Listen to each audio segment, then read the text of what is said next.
Hello everyone, ఇలాంటి videos ముందుగా కావాలి అనుకుంటే వెంటనే మా ఛానల్ని సబ్స్క్రైబ్ చేసుకోండి. అప్కమింగ్ రివ్యూలోకి వెళ్ళిపోదాం. ఎపిసోడ్ స్టార్ట్ అవ్వగానే మౌనిక అత్తగారింటికి వచ్చిన ప్రభావతి సత్యానికి నీలకంఠం కండిషన్ పెడతారు.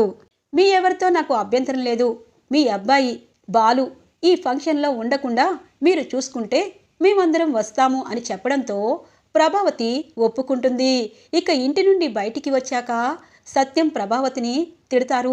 నువ్వు కన్న తల్లివేనా? బాలుని నిజంగా కన్నావా అని అడిగితే ఏం చేయాలి మరి?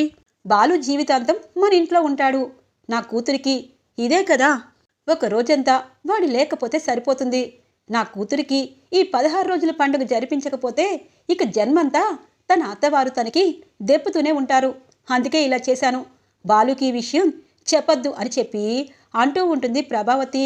ఇక సత్యం ఏమీ చేయలేక ఇంటికి చేరుకొని బాధపడుతూ ఉంటారు. ఇది ఇలా ఉండగా మౌనిక తన బెడ్రూమ్లో ఆలోచిస్తూ అమ్మా నాన్న వచ్చి పిలుపు చేశారు, అక్కడి దాకా ఉంటే సరిపోయేది, కానీ నేను వాళ్ళ ఇంటికి వెళ్ళింది చెప్పారు. ఇప్పుడు సంజు నన్ను ఏమంటాడో ఏమో అని చెప్పి టెన్షన్ పడుతూ ఉంటే సంజయ్ చప్పట్లు కొడుతూ వస్తూ, అమ్మో నువ్వు మా అమ్మ ఎంత డ్రామాలు ప్లే చేశారు. కట్టుకున్న మొగుళ్ళకి తెలియకుండా అమ్మ వాళ్ళ ఇంటికి వెళ్ళి ఇక్కడవన్నీ చెప్పడానికి వెళ్ళావు. అసలు నేను ఎలా నమ్మాలి అని అంటారు. చూడండి, నేనేమి మీ ఇంటి కోసం మీకోసం తప్పుగా చెప్పాలని వెళ్ళలేదు. ఇక్కడ మీరు నన్ను పని మనిషిలా చూస్తున్నా అక్కడ నేను వైభవంగా మహారాణిలా చూస్తున్నారని చెప్పాను. ఒకవేళ మా బాలు అన్నయ్యకి డౌట్ వస్తే ఇక్కడికి వస్తారు, మీతో గొడవ పడతారు. అలా జరగకూడదని అక్కడ ఇక్కడ మంచిగా ఉన్నానని చెప్పాను అనగానే చెంప వాయిస్తాడు సంజయ్. చూడు, నువ్వు దేనికోసం వెళ్ళావో దేనికోసం వెళ్ళలేదు అన్నది కాదు, కట్టుకున్న మొగుడికి చెప్పకుండా వెళ్ళావు, అది కదా. ఇలా రాయబారాలు ఇకపై ఎన్ని చేస్తున్నావో ఎన్ని చేస్తావో. భర్తకి చెప్పకుండా ఒక పెళ్ళం బయటికి వెళ్ళింది అంటే ఆ భర్తకి ఆ పెళ్ళం ఖచ్చితంగా ద్రోహం చేస్తున్నట్టే లెక్క. ఇప్పుడే చెప్తున్నాను, ఆ 16 రోజుల పండుగలో నువ్వు ఎంతగా ఉండాలో అంతలానే ఉండు. ఆ బాలు రాడు.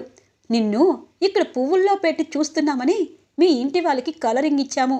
నువ్వు అలాగే ఉన్నావంటే నీ జీవితానికి ఏ ప్రాబ్లం ఉండదు.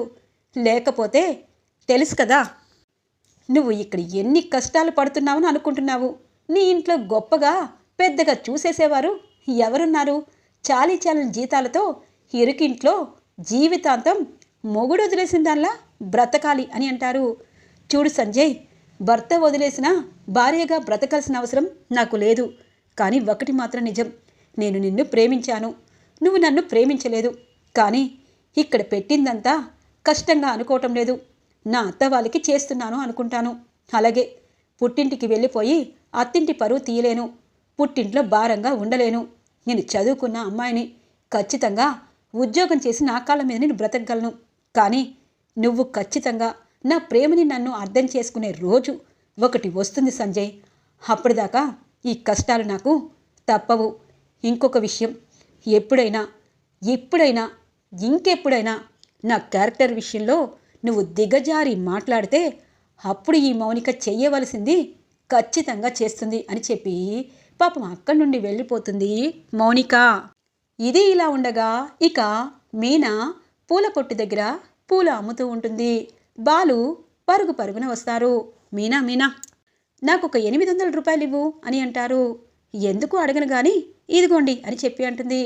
చూడు మీనా, 25 లక్షల రూపాయలు, సారీ 25,000 చాలన్నా కదా, దానికోసమే వెళ్తున్నాను. అమ్మా నాన్న ఇంటికి వచ్చేసే ఉంటారు.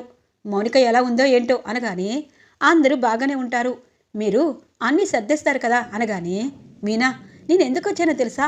నిన్ను చూడ్డానికి. నువ్వు చాలా అందంగా ఉన్నావు అనగానే ఇది రోడ్డు, ఇక్కడ భార్యను పొగుడుతారా అనగానే నా భార్యను ఎక్కడైనా పొగుడుతాను అని చెప్పి దొంగచాటుగా బుగ్గపై ముద్దు పెట్టుకొని నవ్వుకుంటూ వెళ్ళిపోతారు బాలు. ఇది ఇలా ఉండగా బాలు 2,50,000 రూపాయలు పట్టుకొని ఇక ఇంటికి వస్తారు. నైటు 12 అవుతుంది. ఇక ప్రభావతి అలాగే ఇటువైపు సత్యం హాల్లో పడుకుని ఉంటారు. ఏంట్రా ఇంత లేట్ అయింది అని అంటారు సత్యం. నాన్న, ఈ డబ్బుల కోసమే ఇంత లేట్ అయింది, మీనాకు కూడా చెప్పలేదు అనగానే, ఈ డబ్బులు నీకెక్కడివి అని అడుగుతారు సత్యం. నాన్న, ముందు ఈ 2,50,000 తీసుకోండి, నేను చెప్తాను అనగానే, ఒరే దొంగతనం చేసావా ఏంటి అని అంటుంది ప్రభావతి. అమ్మా సర్పావతి, ఆ లక్షణాలన్నీ నీ పెద్ద కొడుకు మనోజివి, నాది కాదు. నేను కష్టపడితే కానీ రూపాయి ఎవరిది తీసుకోను అని అంటారు.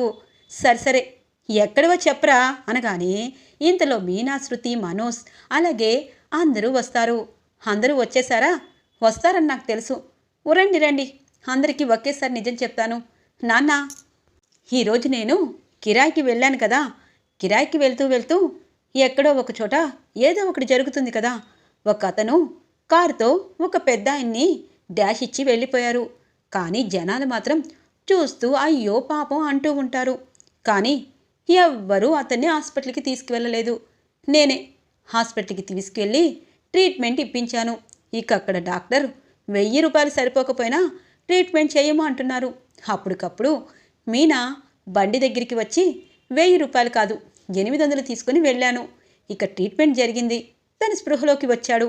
ఇక అప్పుడు నన్ను చూసి, బాబూ నిజంగా నేను కోటీశ్వరుణ్ణి, కానీ ఒక్కొక్కసారి దిక్కులేని చావు కూడా వస్తుందంటే ఏంటి అనుకుంటాము. ఇలాగే నువ్వు ఎవరో తెలీదు, నా ప్రాణాలు రక్షించావు అని అంటారు. చూడండి సార్, మనుషులు సాయం చేసుకోకపోతే ఇక ఈ జన్మ ఎందుకు? సరే మీరు జాగ్రత్తగా మీ ఇంటికి వెళ్ళాలి, నేను కారులో డ్రాప్ చేస్తాను అని చెప్పి ఇక తనని వాళ్ళ ఇంటి దగ్గర డ్రాప్ చేశాను. ఇక ఆ పెద్ద ఆయన వాళ్ళ కొడుకు అలాగే వాళ్ళ కోడలు కూతుర్లు అందరితో చెప్తూ ఉంటారు, ఇంత మంచి డ్రైవర్ని ఎక్కడా చూడలేదు. కానీ ఒకటి మాత్రం నిజం, నా ప్రాణాలు కాపాడినందుకు నీకు ఇప్పటికిప్పుడే సంతోషంగా ఉండే ఒకటి చేస్తాను, నువ్వు కాదనకూడదు అని అన్నారు ఆ పెద్ద ఆయన. ఏంటది అని అంటుంది మీనా. చెప్తాను మీనా, తను 3 లక్షల రూపాయలు తీసుకొచ్చి నా చేతిలో పెట్టాడు. చూడు బాబు, నువ్వు ఒక కారు డ్రైవర్వి, ఖచ్చితంగా ఒక్కొక్కసారి అనుకోని విధంగా ఇండ్లల్లో సమస్యలు వస్తాయి. ఈ డబ్బులు నువ్వు తీసుకువెళ్ళి మీ ఇంట్లో ఏ సమస్య ఉందో అది తీర్చుకో అని అంటారు. వద్దొద్దు అని చెప్పి అంటాడు బాలు. చూడు బాబు, ఇది నువ్వు తీసుకోకపోతే నన్ను నువ్వు ఎప్పటికీ మర్చిపోతావు, నాకు ఇష్టం లేదు ఈ బ్రతుకు అని అంటారు. ఇక ఆ పెద్ద ఆయన మాటలకి ఆ 3 లక్షల రూపాయలు తీసుకొని అక్కడి నుండి బయలుదేరి ఇక వచ్చేశాడు ఈ బాలు. ఇది జరిగింది. ఈ సర్పావతికి ఎప్పుడు తన పెద్ద కొడుకులాగా ఒళ్ళొంగకుండా ఉంటాననుకుంటాడు అనగానే, బాలు నిజం చెప్పాలి అంటే ఆ దేవుడు నీ రూపంలో ఈ ఇంట్లో పుట్టించాడు, కానీ ఈ డబ్బులు తీసుకోవాలంటే నాకు మనసు అంగీకరించటం లేదు అని అంటారు సత్యం. వాడేమైనా సంపాదించింది కాదు కదా, ఎవడో ఊరికి ఇచ్చాడు, అది మనకు ఉపయోగపడుతుంది, తీసుకోండి అని అంటుంది ప్రభావతి.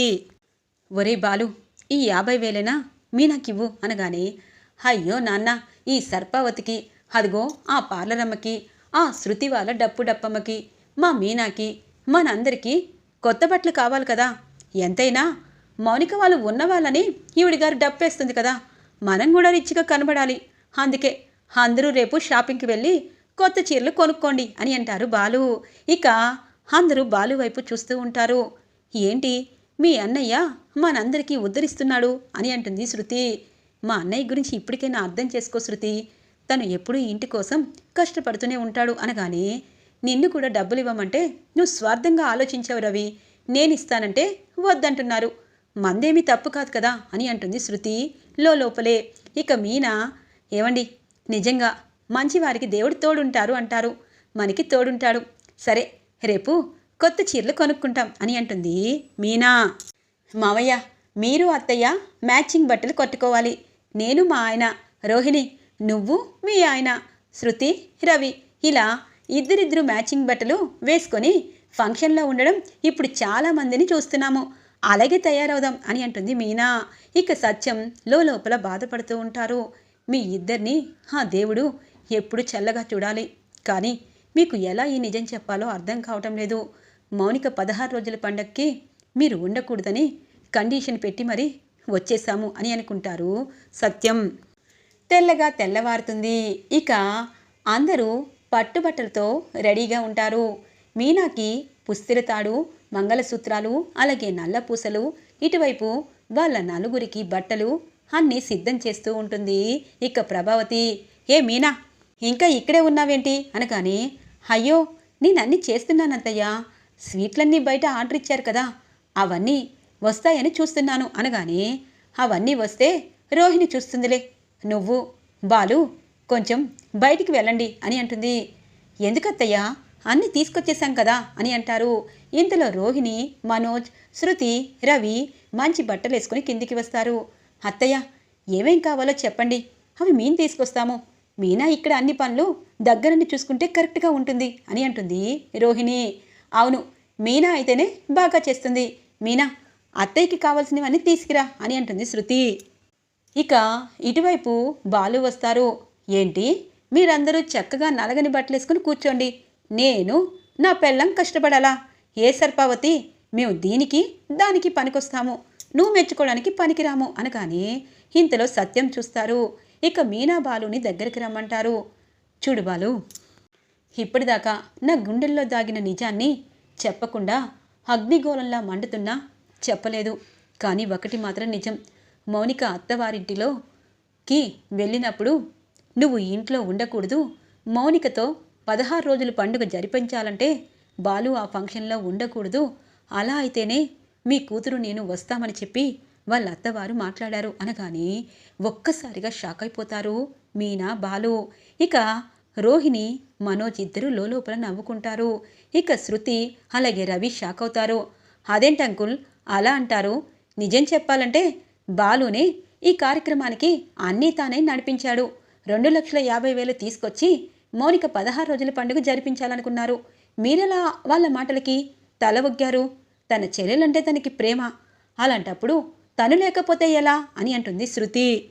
చూడమ్మా శృతి, ఒకటి మాత్రం నిజం, ఈ ఇంట్లో నువ్వు, రవి, మనోజ్ అలాగే రోహిణి వీళ్ళందరినీ వాళ్ళు వద్దని చెప్పలేదు, ఎందుకంటే వీడే ప్రాబ్లం కాబట్టి, వీడి నోటితో తన జీవితంలో గొడవలు జరుగుతాయని బాధపడి వాళ్ళు వీడుంటే ఫంక్షన్కే నా కూతుర్ని వెళ్ళొద్దన్నారు, నా కూతురికి అత్త వాళ్ళ ఇంటి నుండి పుట్టింటి నుండి అన్ని అచ్చట్లు ముచ్చట్లు జరగాలి.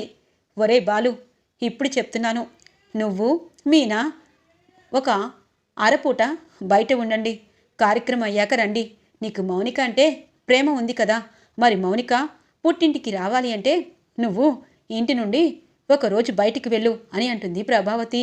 ఇక మీనా అంటుంది, అత్తయ్య మీరు నిజంగా మనిషిలాగే మాట్లాడుతున్నారా అని అంటుంది. అమ్మా మీనా అని అంటారు. అవును మావయ్య, అవును, మౌనిక అంటే ఆయనకి ఎంత ప్రాణమో మీకు తెలుసు, కానీ వాళ్ళు అలాంటి కండిషన్స్ ఎందుకు పెడుతున్నారు, దేనికోసం పెడుతున్నారు, మన మౌనికని వాళ్ళు చక్కగా చూసుకుంటున్నారా లేదా అన్నది కావాలి, కానీ ఇలాంటి కండిషన్లు ఏంటి మావయ్య అని అంటుంది. మీనా, నా చెల్లి అత్తవారింట్లో సంతోషంగా ఉంటే నాకు అదే చాలు, ఈ ఇంటికి రావాలి అంటే నేను ఇంటి నుండి బయటికి ఒక పూట వెళ్ళాలి అనగానే మీరేనా మాట్లాడుతున్నది ఇలాగా అని అంటుంది మీనా. అవును మీనా, చెల్లి కోసం ఈ బాలు తల వంచుతున్నాడు, నాన్న నేను డబ్బులు ఇచ్చానని మీరు మొహమాట పడద్దు, చెల్లికి మౌనికకి చక్కగా 16 రోజుల పండుగ జరిపించండి, వాళ్ళని అన్ని విధాలుగా సత్కరించండి, చక్కగా చూసుకోండి, నేను వెళ్తున్నాను, ఇంకాసేపట్లో వాళ్ళు వస్తారు కదా. అమ్మ సర్పావతి, నీకే కాదు మౌనికంటే ప్రేమ, నాకు ప్రేమ ఉంది, ఆ ప్రేమని నేను చూపించే విధంగా చూపిస్తున్నాను, చాలు, ఇదిగో నీ కొడుకు నీ కోడళ్ళు వాళ్ళకి చాలా మర్యాద మంచి చేస్తారు కాబట్టి వాళ్ళే ఉండాలి, నేను ఉండకూడదు, పదమీనా వెళ్దాము అనగానే బాలు అని అంటారు వాళ్ళ నాన్నగారు. నాన్న, కూతురు ఎప్పటికీ పుట్టింటికి రాకుండా ఉండాలి అంటే ఇదిగో నేను ఇక్కడ ఉండాలి, ఇప్పుడు నా వల్ల మౌనిక పుట్టింటికి దూరం కాకూడదు, ఇదంతా నేను పెట్టిన ఖర్చే అని మౌనిక అత్తవారింటికి అస్సలు తెలియజేయనివ్వద్దు, ఎందుకంటే వాళ్ళు ఈ ఫంక్షనే వద్దంటారు అని అంటారు. ఇక బాలు మాటలకి అందరూ లోపల బాధపడుతున్నా పోనీలే మౌనిక వస్తుంది కాబట్టి గొడవ లేకుండా ఉంటుంది అని అనుకుంటారు. ఏమండి మీరేనా మాట్లాడుతున్నది అని అంటుంది మీనా. మీనా, నా చెల్లి కోసం ఏదైనా చేస్తాను, పద, చాలా రోజులైంది నీ పుట్టింటికి వెళ్ళి, అక్కడికి వెళ్ళి మంచి నాటుకోడి కూర, గారెలు, పీతలు ఫ్రై, రొయ్యల ఇగురు, మటన్ బిర్యానీ చేయిద్దాము, మనం సంతోషంగా మా అత్తవారింట్లో గడిపేద్దాము, ఇక్కడున్న ఫంక్షన్ ఎంత చూడాలనిపించినా అక్కడ ప్రశాంతంగా మీ వాళ్ళతో గడిపేద్దాము, ఈ పూటే కదా అని అంటారు బాలు. ఇక మీనా బాలు ఇద్దరూ ఇక ఇంటి నుండి బయటికి వెళ్తూ వెనక్కి చూస్తూ ఉంటారు. సత్యమూర్తికి గుండె బరువెక్కుతుంది. ప్రభావతి అనుకుంటుంది, అమ్మా వీళ్ళు వెళ్ళిపోయారు, నా కూతురు వస్తుంది అని చెప్పి అనుకుంటుంది. ఇలా వాళ్ళు వెళ్ళగానే అటువైపు మౌనిక, సంజయ్, ఇక తన మామ, అత్త అందరూ ఇక ఇటువైపు ప్రభావతి ఇంటికి చేరుకుంటారు. వాళ్ళకి ఆరతిస్తూ ఇక ఎంతో వైభవంగా లోపలికి తీసుకువెళ్తుంది ప్రభావతి. ఇక మౌనిక 16 రోజుల పండుగ కోసం ముత్తైదువులతో ఇక తాలిబొట్టులో అన్ని పగడాలు, ముత్యాలు, బంగారపు పూసలు ఇలా అన్నిటితో పసుపు తాడుని తీసి బంగారు తాలిబొట్టుని మెడలో వేస్తారు. నల్ల పూసలు ఇక మెడలో వేయిస్తారు. సంజయ్, మౌనిక 16 రోజుల పండుగ బాలు దూరంగా వెళ్తూ అంగరంగ వైభవంగా జరుగుతూ ఉంటుంది. ఇక మౌనిక అలాగే బాధపడుతూ బాలు అన్నయ్యని ఇప్పటికైనా రమ్మనండి అని అంటుంది. ఏంటి వచ్చేదాకా ఇలా మాట్లాడుతున్నావు అని అంటారు సంజయ్. చూడండి, మా అన్న లేకుండా నేను పుట్టింటి నుండి అత్త ఇంటికి అడుగు పెట్టను. బాలు అన్నయ్య ఎక్కడ ఉన్నాడో అక్కడికి నేను వెళ్తాను అని చెప్పి ఇక మౌనిక పరుగు పరుగున మీనా ఇంటికి వస్తుంది. బాలు బాధపడుతూ ఉంటే మీనా ఓదారుస్తుంది. అన్నయ్య అని చెప్పి పరుగు పరుగున వచ్చి కౌగిలించుకుంటుంది. అన్నయ్య, మా అత్తింటి వారు కండిషన్ పెడితే అక్కడి వరకే, నా వరకు కాదు కదా, అందుకే వచ్చాను. మీనాని చూసి, వదిన, అన్నయ్య మీ ఇద్దరు లేకుండా 16 రోజుల పండుగ ఎలా జరుగుతుంది? ఇదిగో తాలిబొట్టు అంతా రెడీ చేశారు, ఇక పేరెంటాళ్ళందరూ కలిసి వెయ్యాలి. కానీ మా అత్తయ్య, మా మామయ్యకి మీరు రావడం, నా భర్తకి నువ్వు ఉండడం ఇష్టం లేదు. నేను ఇక్కడి దాకా తెచ్చి నిన్ను మీనా వదిని తీసుకువెళ్తున్నాను, రండి అని అంటారు. వద్దు మౌనిక, వద్దు అని అంటుంది మీనా. చూడండి వదిన, ఒకటి మాత్రం నిజం, మా అత్తింటి వారు వచ్చారు, అన్నీ జరిగిపోతాయి. కానీ మా అన్నయ్య దగ్గర ఉండగా నాకు అన్ని కార్యక్రమాలు అచ్చట్లు ముచ్చట్లు జరగాలని ఆశపడుతున్నాను. మీ ఇద్దరూ లేకుండా ఆ తంత ఎలా పూర్తవుతుంది? రండి అని చెప్పి మౌనిక మీనాని అలాగే బాలుని ఇంటికి తీసుకువస్తుంది. ఇటు సంజయ్, ప్రభావతి అటు వాళ్ళ మామగారికి బగువగా మండుతుంది.